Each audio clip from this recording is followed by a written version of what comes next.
dia orang yang terpuji. Ya, jadi Yesus ini adalah orang yang terpuji. Makanya ketika ditemukan di kubah emas itu bukan Al-Aqsa itu.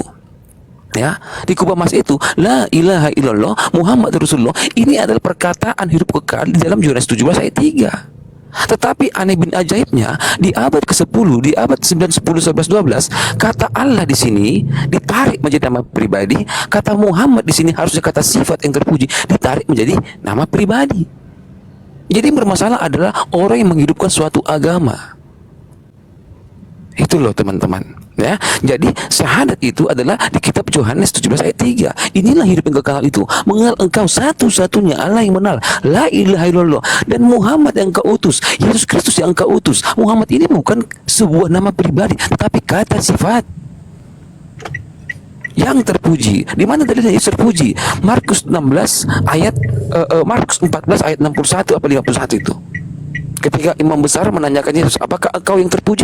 Yes, aku yang terpuji. Ya, jadi di abad kedua, 3, 4, 5, 6, 7 sudah jelas di situ bahwa ya Yesus Kristus adalah orang yang terpuji. Dialah batu yang datang dari surga itu. Bukan batu letterlet, tetapi diumpamakan seperti batu yang datang dari surga. Yesus mengatakan, aku datang dari surga. Loh, kok bisa ada batu, Pak CP? Batu itu adalah seperti batu yang dibuang oleh tukang bangunan, kini menjadi batu penjuru. Dialah sebenarnya itu kiblat kita. Dialah batu penjuru itu. Yesuslah kiblat itu.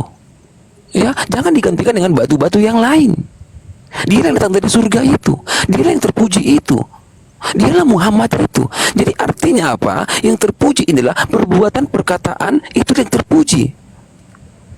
Ya, jadi teman-teman, kalau kita kembali ke sejarah, ini semuanya kembali kepada Yesus Kristus.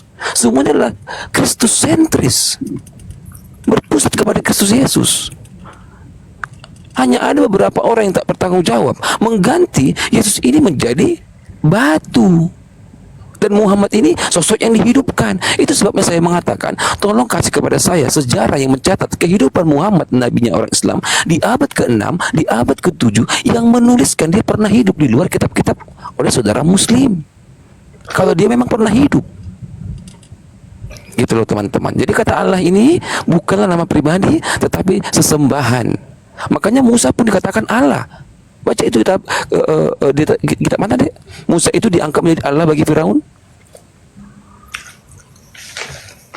Di Keluaran 1 ya. Ya. Ya, Allah itu Musa diangkat menjadi Allah bagi Firaun. Gitu loh. Ya, gitulah kira-kira penjabaran saya. Silakan teman-teman ditambahi Ibu Sofi. Ya, silakan Bu Sofi.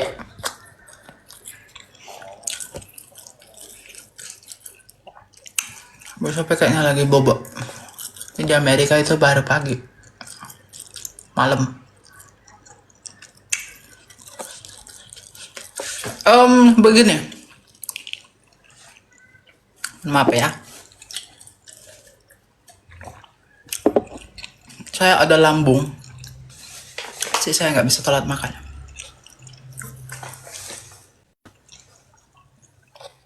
Saya mau berkata begini. Bahwa apa yang sebenarnya menjadi perbedaan paling otentik? Saya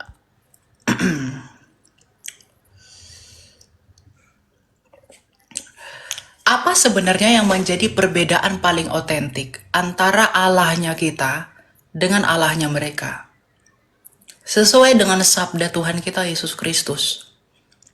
Di dalam Matius 7 ayat 15, itu adalah buahnya. Ya. Allahnya Abraham, Ishak dan Yakub yang dipercayai oleh umat Yahudi dan yang disebut sebagai bapa oleh orang Kristen, itu tetap konsisten di dua masa perjanjian dan kovenan, baik di perjanjian lama dan perjanjian baru, bahwa tidak ada pengampunan dosa tanpa penumpahan darah. Ibrani 9 ayat 22. Tetapi iman mereka itu nggak ada seperti itu. Ingat, dua perjanjian dilewati oleh sejarah, tapi konsistensi Allahnya Abraham, Ishak dan Yakub itu tetap sama, bahwa tidak ada pengampunan dosa tanpa penumpahan darah. Kenapa? Karena darah adalah simbol nyawa. Tapi Allahnya mereka itu tidak mengenal itu. Allahnya mereka tidak mengenal hukum itu. Maka Allahnya mereka dengan Allahnya kita itu nggak sama. Mazmur 147 ayat 19 sampai 20. Allah itu tidak menyatakan hukumnya di luar Israel. Mereka lahirnya di mana? Semenanjung Arabia. Bukan di dalam Israel mereka. Nggak mungkin Tuhan menyatakan dirinya kepada mereka. Tuhan itu menyatakan dirinya kepada Israel. Mazmur 147. Makanya Tuhan Yesus itu datang dari bangsa Israel. Kalau tadi Tuhan Yesus datang dari bangsa Syria, dia datang dari Libya, atau datang dari Arab, atau dari Mesir, kita nggak bisa terima. Tapi Yesus bisa dibuktikan adalah seorang Yahudi. Maka klaimnya Kristus mengenai Allah yang benar, itu di dalam pengenalannya dia dalam keadaannya sebagai manusia kepada Allahnya Abraham, Ishak dan Yakub yang ia sebut sebagai bapanya, yang tidak lain adalah sumbernya sendiri. Jadi Allahnya kita dengan Allahnya mereka itu beda, nggak pernah sama. Buahnya beda, jauh sekali. Kita nggak tahu esensi ritual mereka itu apa. Kita nggak tahu. Dan itu nggak ada korelasinya. Kemudian konsep mesianik, itu nggak mereka kenal.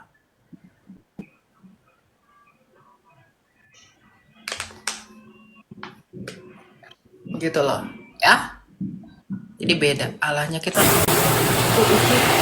Ya, terus Pak Elia, kalau kan mereka kan sering menyatakan bahwa mereka meyakini kitab yang terdahulu itu, apakah itu bukan ingin menyamai atau ingin menyatakan bahwa Allah kita itu adalah Allahnya mereka? Kitab Betul yang gitu. terdahulu yang mereka imani kitab apa? Mereka percaya kitab Taurat yang diturunkan kepada Nabi Musa dan kitab Injil yang diturunkan kepada Nabi Isa. Mana bukti fisiknya? Di mana Taurat yang diturunkan kepada Nabi Musa itu? Mana Injil yang diturunkan kepada Nabi Isa itu? Kita nggak pernah percaya ada kitab yang diturunkan kepada Musa. Musa lah yang menulis kitab. Itulah Taurat. Nggak ada yang diturunkan kepada Yesus kitab. Yesus itu nggak pernah bawa-bawa kitab. Nggak pernah dia bawa kitab. Dialah Injil itu sendiri. Jadi kalau mereka bilang meyakini kitab terdahulu, mana kitabnya? Fisiknya mana? Masa kamu mau percayai apa yang nggak ada? Tunjukin mana fisiknya. Mana kitab yang diturunkan kepada Musa itu? Mana? Mana kitab yang diturunkan kepada Nabi Isa itu mana? Mana dulu? Ya kalau hanya klaim saya juga bisa klaim. Kalau hanya mengklaim saya juga bisa.